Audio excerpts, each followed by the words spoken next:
Welcome 10th class. आज आपका biology का नेक्स्ट टॉपिक है होम्योस्टेसिस। ये न्यू चैप्टर आपका स्टार्ट हुआ, chapter number 11, page number 18। Homeostasis word का मीनिंग है the maintenance of internal conditions. ठीक है, लिविंग बॉडी की इंटरनल कंडीशंस को इक्विलिब्रियम पे मेंटेन रखना, उनको कांस्टेंट रखना। ठीक है, उनको चेंज ना होने देना। Homeostasis is the maintenance of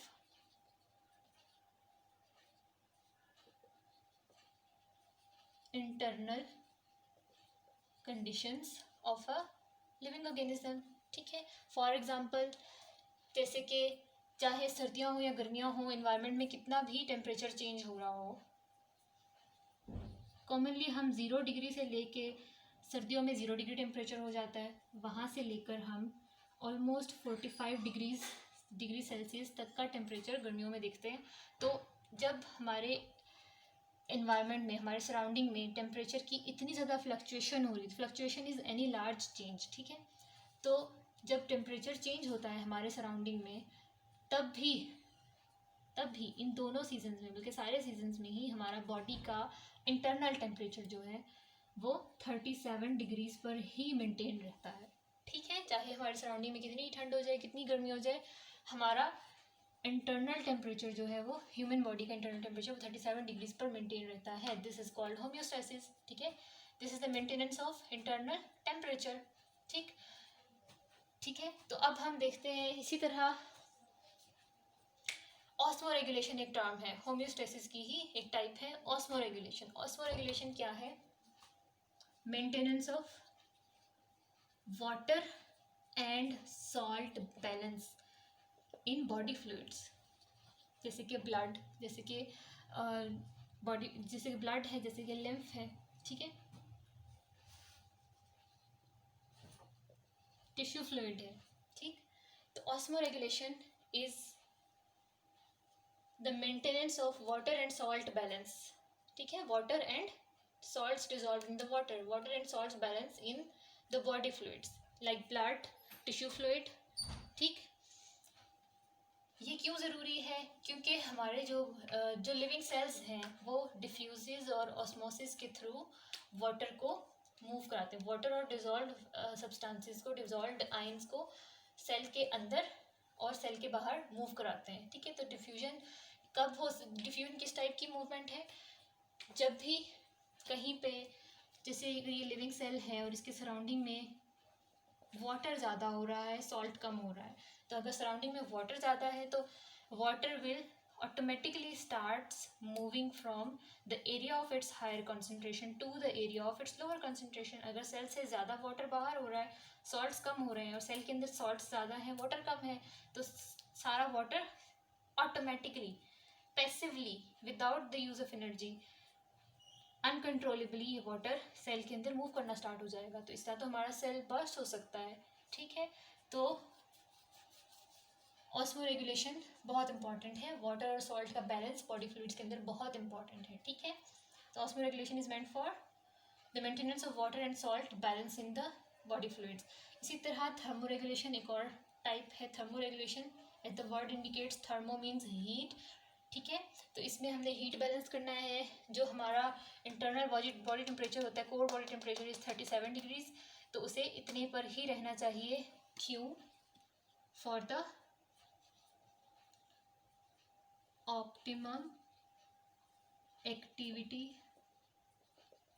या for the maximum activity of several enzymes.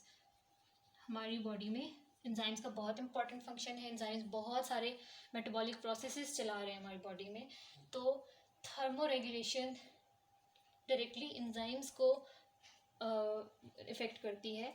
अगर तो या आपने ये चीज़ पढ़ी होगी 9th क्लास में कि enzymes can best work in their under the optimum temperature. ठीक है, तो अगर उनको वो ऑप्टिमम टेम्परेचर नहीं मिल रहा, वो मुनासिब टेम्परेचर जिस पे वो काम करते हैं, जिस पे वो वर्क कर सकते हैं, मैक्सिमम एफिशिएंसी के साथ वर्क कर सकते हैं, जो कि 37 डिग्री सेल्सियस है, अगर ये टेम्परेचर चेंज हो जाता है हमारी बॉडी का, ज़रा सा भी इसमें चेंज आता है, तो एंजाइम्स की एक्टिविटी बहुत लो हो जाएगी। ठीक है, तो हमारे बॉडी प्रोसेसेस रुक सकते हैं। ठीक, तो thermoregulation is very important for the function of enzymes. इसी तरह थर्ड टर्म है एक्सक्रीशन। एक्सक्रीशन क्या है? It is the removal of metabolic waste from body. ठीक है, मेटाबॉलिक वेस्ट का क्या मतलब है? मेटाबॉलिज्म क्या होता है? लिविंग ऑर्गेनिज्म की बॉडी के अंदर जितने भी केमिकल रिएक्शंस हो रहे हैं, जितने भी टाइप के केमिकल रिएक्शंस हो रहे हैं, all are collectively called metabolism. ठीक है, उन सबको मेटाबॉलिज्म कहते हैं। तो जितने भी केमिकल रिएक्शंस एक लिविंग बॉडी के अंदर हो रहे होते हैं, उनसे कुछ यूजफुल प्रोडक्ट्स बनते हैं और कुछ वेस्ट प्रोडक्ट्स बनते हैं। तो वो वेस्ट प्रोडक्ट हमारी बॉडी में जमा होते रहेंगे। जब उनकी हाई अमाउंट हो जाएगी, they could be toxic for our body. जब उनकी, जैसे कि कार्बन डाइऑक्साइड की अमाउंट हाई हो जाना हमारे लिए टॉक्सिक है, ठीक है, वो हमारे लिए डेंजरस हो जाएगा। इसी तरह नाइट्रोजनस वेस्ट भी हमारे लिए टॉक्सिक होते हैं जो हमारी बॉडी में प्रोड्यूस होते हैं। ठीक है, तो उन सारे वेस्ट को बॉडी से रिमूव कराने के लिए एक एक्सक्रीटरी सिस्टम होता है, और excretion is the process by which the metabolic waste are regulated in the body। ठीक है, उनकी अमाउंट को मेंटेन करना कि वो एक टॉक्सिक लेवल तक ना जा सके। जब वो एक हद से बढ़ेंगे तो एक्सक्रीटरी सिस्टम एक्शन में आएगा और उनको रिमूव करेगा। ठीक है, अब हम देखते हैं प्लांट्स कैसे अपना होम्योस्टेसिस मेंटेन करते हैं। प्लांट्स के अंदर होम्योस्टेसिस की क्या क्या मैकेनिज्म्स हैं।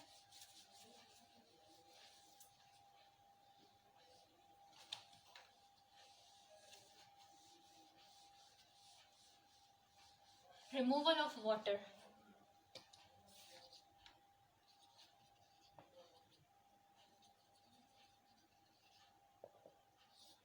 इसका क्या मतलब है?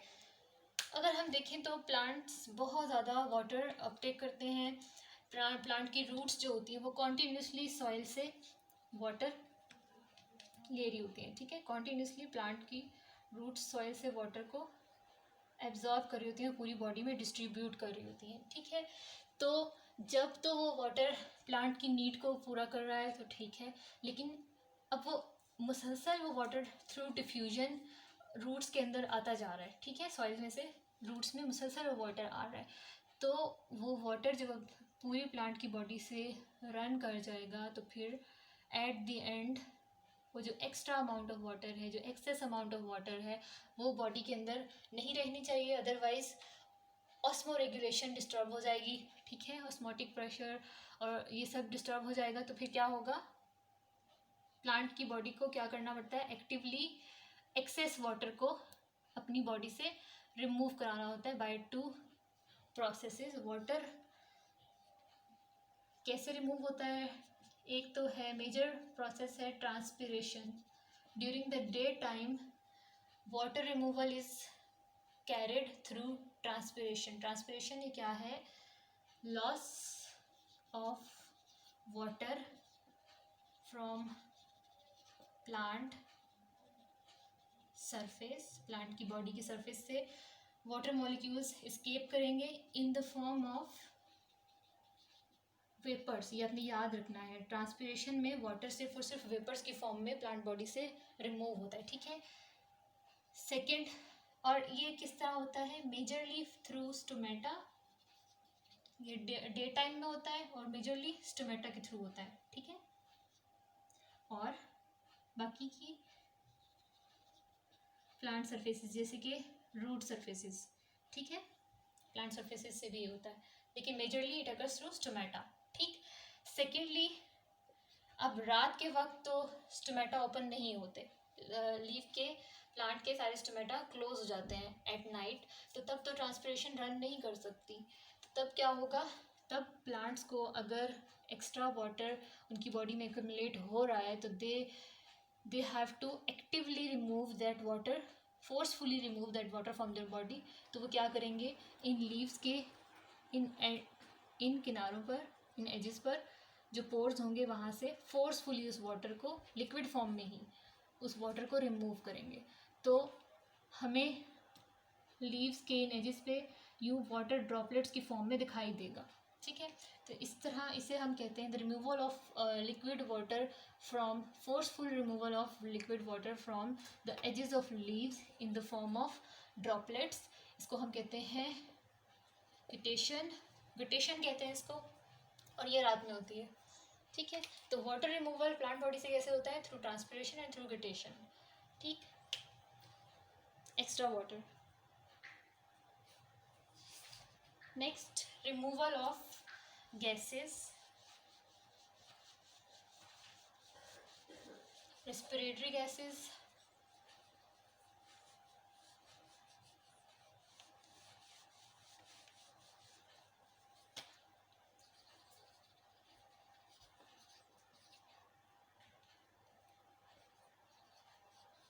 कार्बन डाइऑक्साइड और ऑक्सीजन।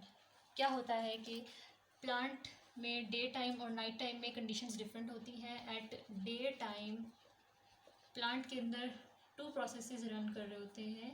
फोटोसिंथेसिस हो रहा होता है इन प्रेजेंस ऑफ सनलाइट। ठीक है। Photosynthesis produces oxygen gas. ठीक है, बहुत ज़्यादा अमाउंट में ऑक्सीजन गैस प्रोड्यूस हो रही होती है। ठीक, और वो oxygen gas is required for the respiration. ठीक है, हमारे अंदर तो सिर्फ रेस्पिरेशन होती है, फोटोसिंथेसिस नहीं होती, क्योंकि हम जो फूड लेते हैं वो हम किसी और सोर्स से लेते हैं, हम उसको इंजेस्ट करते हैं फूड को। ठीक है, we depend on other plants and animals for our food. लेकिन प्लांट्स क्या करते हैं, वो पहले अपना फूड प्रिपेयर करते हैं खुद थ्रू फोटोसिंथेसिस। ठीक है, और फिर उस फूड को ब्रेक डाउन करके उससे एनर्जी रिलीज करते हैं अपनी बॉडी के लिए। ठीक है, तो उनमें 2 प्रोसेसेस डे टाइम में साइड बाय साइड रन हो रहे होते हैं, फोटोसिंथेसिस, और फिर उस फोटोसिंथेसिस के नतीजे में जो भी फूड बना है that food is break down in respiration process. ठीक है, फोटोसिंथेसिस का जो प्रोडक्ट है is high amount of oxygen. ठीक है, और वो ऑक्सीजन रेस्पिरेशन में भी यूज़ होती रहती है। लेकिन क्योंकि फोटोसिंथेसिस बहुत हाई रेट पे चल रही होती है, तो वो जो ऑक्सीजन है बहुत ज़्यादा जनरेट होती है, तो कुछ ऑक्सीजन तो रेस्पिरेशन में यूज़ हो जाती है, लेकिन जो एक्स्ट्रा ऑक्सीजन है it is release to the environment through stomata.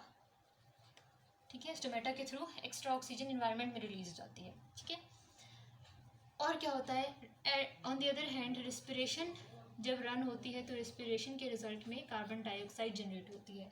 तो कार्बन डाइऑक्साइड इज़ डिजायर्ड और रिक्वायर्ड फॉर द फोटोसिंथेसिस। तो डे टाइम में तो ये बैलेंस मेंटेन होता रहता है।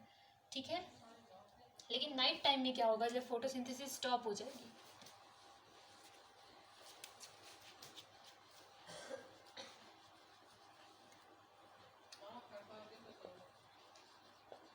नाइट में क्या होगा, when there is no photosynthesis, तो फिर क्या होगा, लेकिन रेस्पिरेशन चलती रहेगी, रेस्पिरेशन तब भी हो रही होगी, नाइट टाइम में सेल्स रिस्पायर कर रहे होंगे, तो तब क्या होगा, रेस्पिरेशन रिक्वायर्स ऑक्सीजन। जब फोटोसिंथेसिस नहीं हो रही तो ऑक्सीजन का सोर्स तो बंद हो गया, तो it takes oxygen from the environment. ठीक है, इन्वायरमेंट में से plant through stomata oxygen plant की बॉडी के अंदर ले आता है और उसे सेल्स को प्रोवाइड करता है। Cells respire and alternatively produce carbon dioxide.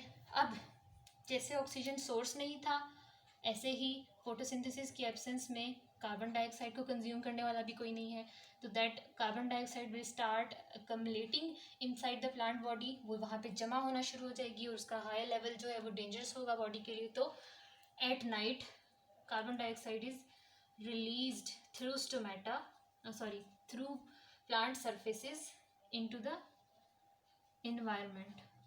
ठीक है, ताकि डे टाइम में जो एक्स्ट्रा अमाउंट में गैस प्रोड्यूस हो रही है दैट इज़ ऑक्सीजन, और फिर उसको एक्टिवली प्लांट बॉडी से रिमूव करा दिया जाएगा थ्रू स्टोमेटा, और नाइट टाइम में कार्बन डाइऑक्साइड की अमाउंट ज़्यादा हो जाती है तो कार्बन डाइऑक्साइड को इन्वायरमेंट में रिलीज करा दिया जाता है। ठीक है,